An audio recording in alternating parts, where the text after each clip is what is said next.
నేను భ్రాంతి గురించి ఒక వీడియో పెట్టాను. దాన్ని జాగ్రత్తగా పట్టుకోండి. దానిని బట్టి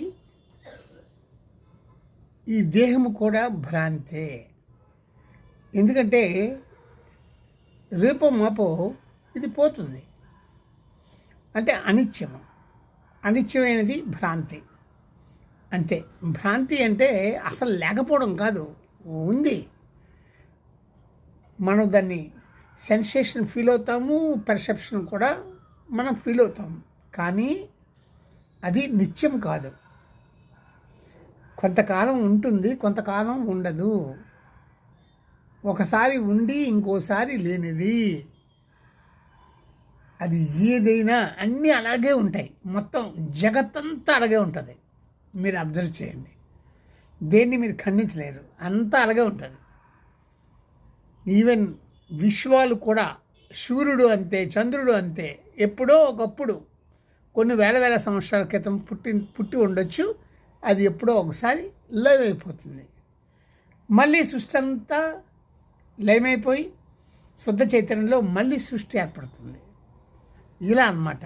కానీ నిత్యము శాశ్వతంగా ఉండేది, అంతం లేనిది, ఆది లేనిది ఒక్క శుద్ధ చైతన్యమే. కాన్షియస్నెస్. That's all. ఈ జ్ఞానాన్ని ఆత్మజ్ఞానం అంటారు. ఈ జ్ఞానం అందరికీ తెలియాలి. అది నా ఉద్దేశం.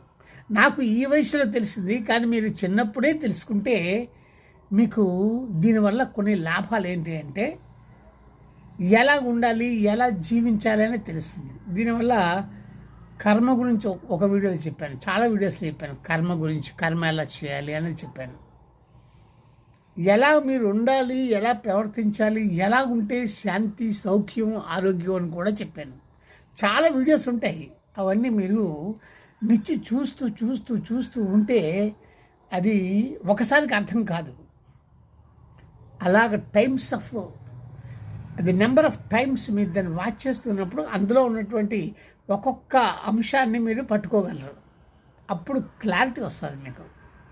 అది అందుచేత మీరు ఆ రకంగా దాన్ని గ్రహించినట్లయితే నా వీడియోస్ని, మీరు ఏది గ్రహిస్తే అది అవుతారు.